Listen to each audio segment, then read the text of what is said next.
name is Corey McMillen. I'm the founder of Mack, which is a nonprofit in the city of Boston. We collect clothing, footwear, any essential items in need, and I redistribute those items back out to individuals who are homeless, living in poverty. We've been doing it for 2 years. We started out just collecting footwear through social media and just redistributing the footwear to individuals that are out there that were really just in need, and just trying to give them the necessities that help them on a day-to-day basis, really. I nominated Corey because a lot of people look up to Corey. You know what I'm saying? Like, a lot of people don't do what he does in the neighborhood that he lives in, and when people see that he does that, it's a big inspiration, because growing up, not everyone's able to get things, and for him to be able to give back is actually a good thing. Corey was a superstar athlete throughout high school, and with that, he was able to gain a platform off that, and from there, it was history. He was able to write his message and use that to start his business now.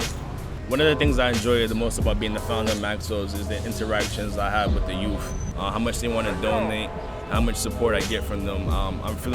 I feel empowered by the youth to want to do more, and for me, it's just trying to empower the youth to chase their dreams, sacrifice, and that you can obtain anything that you want to obtain as long as you put your heart and your mind to it. I actually was able to work with Corey on his very first event. We gave about a bunch of shoes, food, backpacks, soap, everything you could think of, back to a bunch of people who was homeless and less fortunate. I remember being at the first event and just taking a step back from everything, just looking at him, looking at everything that was going on, and I was just like, dang, he's affected so many people. They're smiling, they're getting food, all this. Like, he just made so many people's day. Our mantra is to understand a person's soul. You have to try to understand their journey. And so what that means to us is a lot of the times we look at an individual, we look at their parents, and we judge them. We judge them whether that's a good judgment or a bad judgment. And so sometimes that person may be totally opposite of what you have in your mind, but since your mind's still locked into that judgment or opinion, you can't see that person for who they really are. Taking all the exterior away, the clothing, the hair, and everything, and just looking deep into that person's soul and trying to understand who that person is and why they turned out to be who they are, or who they can become. And so that's where like the souls comes from, in the Mack souls, really. Corey's a hero because all of the hardships that Corey's overcome, and he still managed to be the person he is today. He leads by example, and he carries himself pretty well.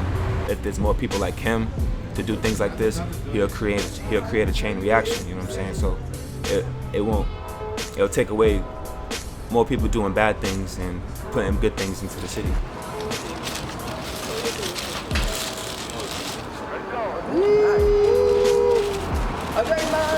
Oh yeah.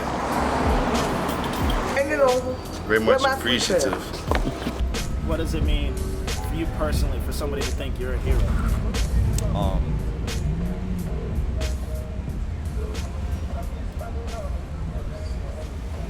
It means a lot.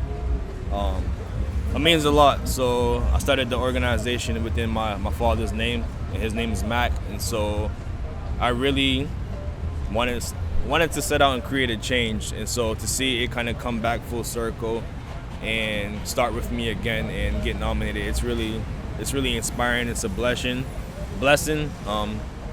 Wish my dad was here to see this moment, but it's very humbling, and it's only inspiring me to want to continue to do more. My dad was really taught me the value of just the difference between a want and a need, and so I want to say in high school, we lost our car. At that time, I kind of was so used to having the luxury of having a vehicle, I kind of got lazy and didn't like the transportation of the trolley and the T. I felt like it was kind of not beneath us, but like, where's the car? I want a car, but my dad really drilled it to make me understand that it was a luxury item. Like, we don't need a car. Yes, it was great to have a car, but there are different ways to get to where you want to go in life, and it doesn't have to start or end with something that's luxurious.